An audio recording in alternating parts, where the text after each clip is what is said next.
Christmas. Although it's said to be the most wonderful time of the year, how true is this really? While much of the world will be partaking in gift giving, tree decorating, ornaments, presents, and Christmas meals throughout the season, here's what you didn't know about Christmas. Because did you know that Christmas was in fact banned in America at one point? Oh yes, this is true, and what you're looking at is an actual public notice that was posted, and it even says the observation of Christmas having been deemed a sacrilege, the exchanging of gifts and greetings, dressing in fine clothing, feasting, and similar satanical practices are hereby forbidden, with the offender liable to a fine of 5 shillings. And notice how it's also classified as satanical practices, but it's also considered and deemed a sacrilege. And if you look at that word, it actually means, according to Oxford Dictionary, the violation or misuse of what is regarded as sacred, and according to Merriam-Webster, it means a gross irreverence toward a hallowed person, place, or thing.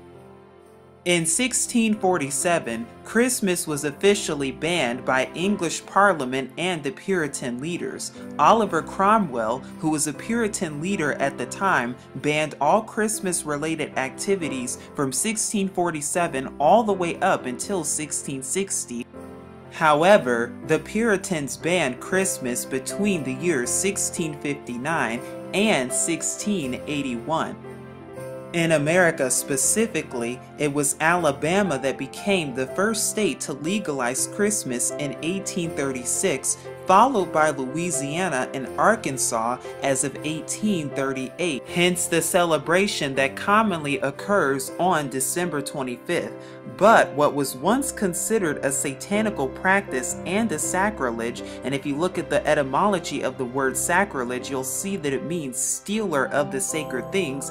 Is there some truth to that? Let's find out, because what you're going to see is that Christmas was celebrated thousands of years ago, even before the birth of the Messiah.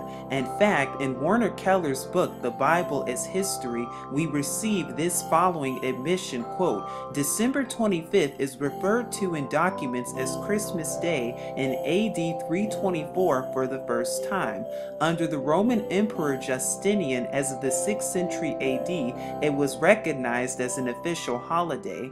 An old Roman festival played a major part in the choice of this particular day. December 25th in ancient Rome was known as the Dies Natali Invictus, which can also be pronounced as the Dies Natali Solis Invicti or Sol Invictus, which also means birth of the unconquered sun, the day of the winter solstice, and at the same time in Rome, the last day of the Saturnalia, which had long since degenerated into a week of unbridled carnival. So on December 25th, in ancient Mithraism, this day gave homage to Mithras, the sun idol, who oddly resembles Lady Liberty, as you can see with the halo behind. But this day did not just give homage to Mithras, oh, quite the contraire. Now there was also the ancient Roman festival known as Saturnalia, which was a festival in homage of the sun idol Saturn, originally held on December 17th for a week, with festivities all the way up until December 23rd. Now during this pagan Roman winter solstice, it was celebrated with the sacrifice at the temple of Saturn in the Roman Forum, along with a public banquet. But did you also know that during Saturnalia, there was also private gift-giving, continual partying, carnival atmospheres that also overturned Roman social norms, and during this time, gambling was also permitted? And according to Michael Grant's book, History of Rome, before long the Emperor Aurelian established a massive temple of the unconquerable sun as the central and focal point of the entire religious system of the state of Rome, and the birthday of this pagan deity was to be observed into December 25th and thus transformed into what's commonly known as Christmas. But there was the ancient Roman winter solstice festival, also known as Brumalia, that honored and gave homage to idols such as Saturn and Kronos, as well as Ceres and Demeter and even Bacchus. And by the Byzantine era, celebrations went from November 24th all the way up until Saturnalia around December 23rd and lasted close to a month and was celebrated as late as the 6th century AD. And during this time, feasting, merriment, and sacrificing pigs to idols took place. And then, contemporarily speaking, this all gave rise to what's commonly known as Yule, which is one of the pagan Wiccan celebrations that is commonly celebrated and observed from December 20th all the way up until December 23rd in order to celebrate the rebirthing of the sun. Although originally observed by Germanic peoples, giving homage to Odin, who is also known as the Germanic god of death, among several others, this festival is just one of the 8 festivals that's celebrated by the Wiccans around the same time as Christmas. And not only does it have to do with paying homage to the rebirthing of the sun, but it's also all about magic, bonfires, as well as potluck and feasting. But where does Christmas really come from? Did it really originate 2,000 years beforehand, or was it a celebration that was partaken even thousands of years before that? Because according to the Roman Catholic Church and the Catholic Encyclopedia of the 1911 edition, when you even look up the word Christmas, you will see that it says Christmas was not among the earliest festivals of the church, and then it goes on to say that, quote, the first evidence of the feast is from Egypt, unquote.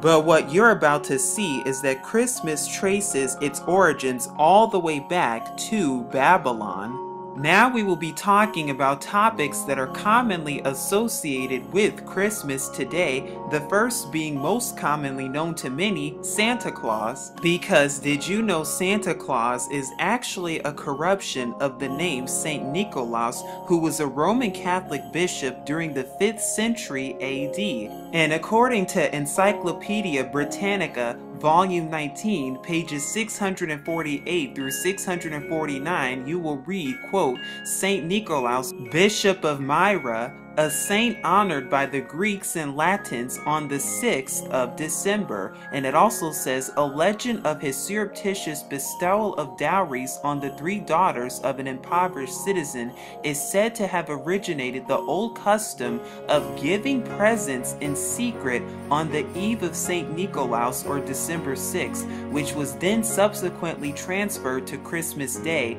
hence the association of Christmas with Santa Claus. But there is something even darker and more interesting and suspicious indeed when you closely look at Santa Claus and even his name, Santa. Because if you unscramble the word Santa, you get the word Satan, and you can actually do this on your own and you will see that this is the case. But this isn't the only way that Christmas pays homage to Satan. Oh, we're just getting started. Now we'll be discussing the Christmas tree and its origins, because it's not what you think it is, and it does not originate where you think it comes from. Now, the Christmas tree originated in Germany, but also got its roots from the Romans, who then got it from the Egyptians, who then also got it from the Babylonians. And we even see mention of Christmas trees in scripture as spoken of in Jeremiah chapter 10 verses 1 through 4 as well. But what is the real purpose behind the Christmas tree? Well, according to William Walsh's Curiosities of Popular Customs, page 242, quote, an old Babylonian fable told of an evergreen tree which sprang out of a dead tree stump. The old stump symbolized the dead Nimrod. The new evergreen tree symbolized that Nimrod had come to life again in Tammuz. Among the Druids, the oak was sacred. Among the Egyptians, it was the palm. And in Rome, it was the fir, which was decorated with red berries during the Saturnalia. There is much more to the story when it comes to the Christmas tree. And what does the obelisk and the Christmas tree have in common, you may be wondering? They are both phallic symbols that represent the phallic symbol of Nimrod, and the Babylonian story goes as follows. After the death of Nimrod in Babylonian tradition, who is commonly known as Horus in Egyptian tradition, what then happened is that the wife of Nimrod, who is Semiramis or Isis in Egyptian tradition, then scooped up all of his body parts, finding all of them except one body part. And of course, the one part that she did not find was his phallic symbol, or his penis, which then became a symbol and symbolized by the obelisk and even the Christmas tree. Because whether you know it or not, Christmas actually gives homage to the birth of Nimrod, the sun idol, and we'll be talking more about that in just a moment to come. And then of course we have presents and gift giving, which originates all the way back to Saturnalia, paying homage to Saturn, the deity of agriculture. But what about the lovely ornaments you see on Christmas trees? Where do they originate from? In ancient Roman tradition, the Romans decorated their trees in order to honor Bacchus, the god of fertility, during Saturnalia, and they also placed 12 candles on the tree in honor of the sun god. But that's not all. And what the Greeks did is that they worshipped Adonia, who was allegedly brought back to life or rebirth by the serpent Asclepius after having been slain, once again paying homage to rebirthing during this time. And we also know that the Germans attached fruit and candles on their trees in order to honor Woden, where the name Wednesday originates from. But what about all of those lovely lights that you see? Well, these lights, along with the ornaments, they give homage to Nimrod, the sun deity, representing rebirth of the sun, and we know that Satan transforms himself as a messenger or angel of light, because the Christmas tree and the Christmas lights and the Christmas decoration, they all give homage and honor to Nimrod, who is commonly also known as Baal, not to mention the stars on the Christmas tree, which represents the star of Ishtar, the wife of Satan, literally. And then we have the reindeer, in which we're commonly taught and told that the reindeer are the ones that sleigh around Santa so that he can deliver presents to children on the evening of Christmas Day. But there's even a darker truth behind what reindeer really symbolize. Because according to paganism, reindeer are commonly associated with the horn god of the pagans, most commonly the horn god Cernunnos, who oddly resembles the Baphomet. Now Cernunnos is said to be the Celtic god of fertility, animals, wealth, as well as the underworld. But there is more to be told about reindeer even in Norse mythology. In Norse mythology, there is also a horse who is commonly known as Sleipnir, who is an 8-legged horse of the god Odin, who is known to be a, quote, helping spirit, and became a stallion giant and travels throughout the worlds in Norse stories and myths. Now that you know that Satan is actually the one that's riding these reindeers and not Santa, you'll know what reindeer is all about when it comes to Christmas. If you're thinking about decorating with bows of holly, well, just know that they represent a symbol of fertility, just like rabbits and Easter eggs for Easter, as well as giving homage to Isis herself, commonly known as Easter, the symbol of the fertility goddess. But what about the wreaths, mistletoe, and Yule log? Well, according to Encyclopedia Americana, it states, quote, the holly, the mistletoe, and the Yule log are all relics of pre-Christian times. In fact, according to Frederick Haskin's 1926 book, Answers to Question, Haskin states, quote, the use of Christmas wreaths is believed by authorities to be traceable to the pagan customs of decorating buildings and places of worship at the feast which took place at the same time as Christmas. And what about the Yule log itself? Well, it actually represents the Scandinavian fertility god as well as the rebirth of the sun god Lu, and note the phallic symbol of this symbolism as well. In fact, the Yule log was commonly used in a rite of Teutonic nature worship. So now you'll know the real definition and origins of the Yule log and the wreaths. And then we have the mistletoe, which according to the Encyclopedia Britannica under Santa Tales, quote, "The European mistletoe is thought to have had special ritual significance in Druid ceremonies and lives in folklore today, its special status as the Christmas mistletoe having come from Anglo-Saxon times." Mistletoe itself is a parasite that lives on oak trees, and also note that the Druids worshipped in oak tree groves that ancient Celtics associated with the Druids also used to give mistletoe as an herbal remedy to barren animals to make them fertile. And it is still referred to as an all-healer in Celtic, and like the mistletoe, holly berries were also thought to be sacred to the sun god. The original sun log came to be called the Yule log, and Yule simply means wheel, which has long been a pagan representation of the sun. Well then, you're probably saying to yourself that Christmas is just a mere celebration of the Messiah that's spoken of in the New Testament in order to celebrate and reverence his birth that was allegedly on December 25th. But what if I told you that he was not even born on December 25th or nowhere near December 25th with scripture to prove it? The Messiah of the New Testament, whose real name is Yahusha, was born nowhere near December 25th, but was born sometime during the fall feasts in September and October of today. But, however, there were many others who were born on December 25th in many mythologies, Jesus Christ included.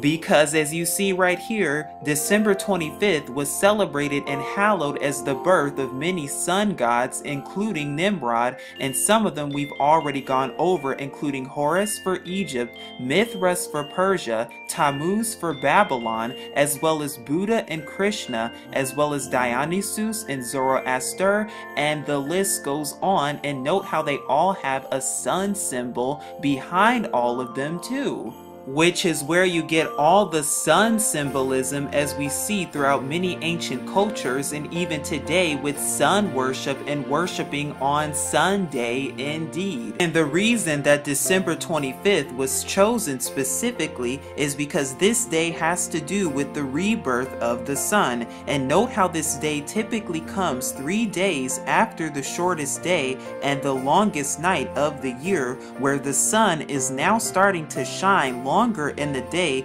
therefore symbolizing its rebirth, aka the birth of Nimrod or Baal, the sun god. In fact, nowhere in scripture does our Father or the Messiah himself even say or command to observe birthdays anywhere whatsoever.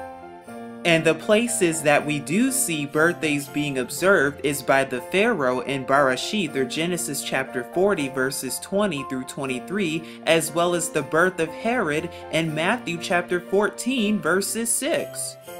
So we see that nowhere in scripture does our Mashiach Yahusha tell us to celebrate his birthday, and nowhere does our Father Yahuwah even tell us to observe Christmas either. And we know even with scripture telling us that the Mashiach was not even born during the time of Christmas.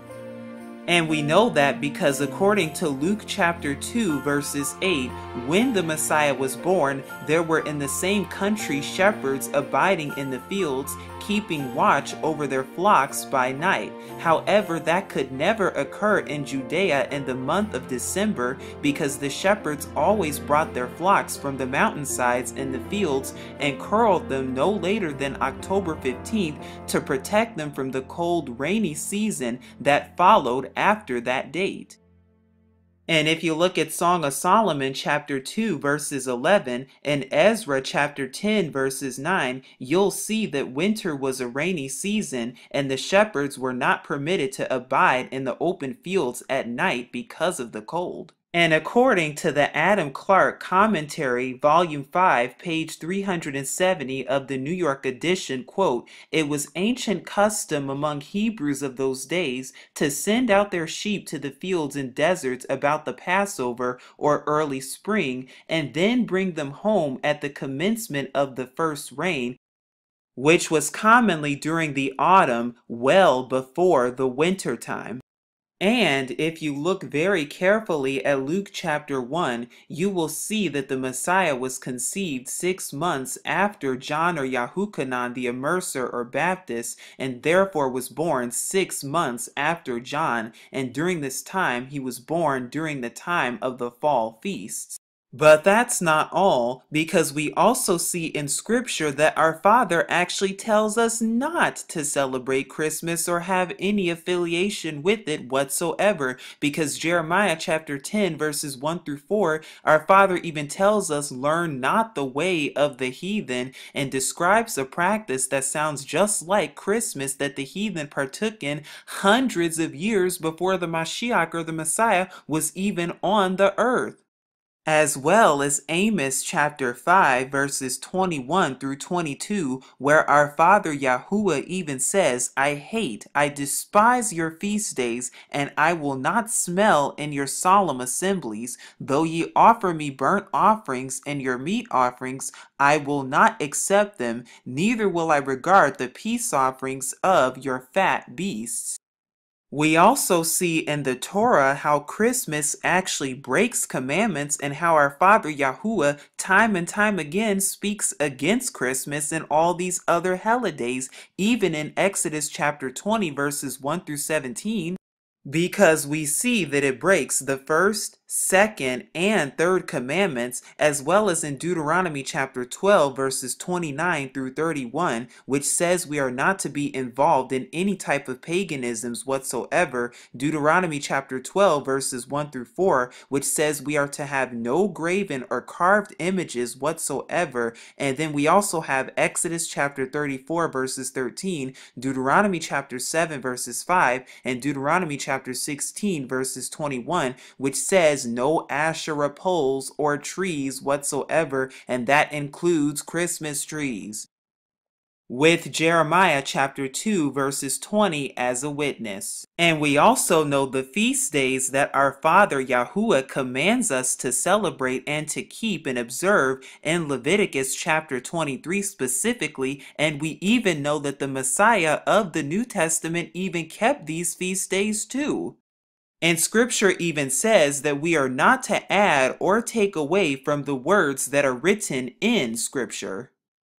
Once again, nowhere in Scripture does the Messiah or the Mashiach Yahusha tell us to celebrate his birthday anywhere. Nowhere in Scripture do we even see the word Christmas or even the word Sunday found anywhere. Nowhere does our Father Yahuwah tell us to observe or celebrate Christmas and speaks against it. And the question that we should be having and thinking about is, are we following truth or Babylonian customs and traditions? Are we following truth or tradition? That is the question. And according to Alexander Hislop's The Two Babylons, quote, long before the 4th century and long before the Christian era itself, a festival was celebrated among the heathen at that precise time of the year in honor of the birth of the son of the Babylonian Queen of Heaven. And it may fairly be presumed that, in order to conciliate the heathen and to swell the number of the nominal adherents of Christianity, the same festival was adopted by the Roman Church, giving it only the name of Christ. So the next time you're thinking about celebrating Christmas with your family, or even putting up a Christmas tree and decorating that Christmas tree with ornaments and other things, and the next time you're thinking about dressing up as Santa Claus, or even celebrating it with your family and giving gifts with your kids and giving presents with your children, you'll know the exact origins of Christmas from front to back and from left to right. Because yes, Christmas is very pagan indeed, and has its roots grounded in paganisms and Babylon all over again. And the question once again is, are we following truth or tradition. And as always, remember to seek Yahuwah and his true son Yahusha for even more truth. But this is Truth Unveiled here, saying shalom.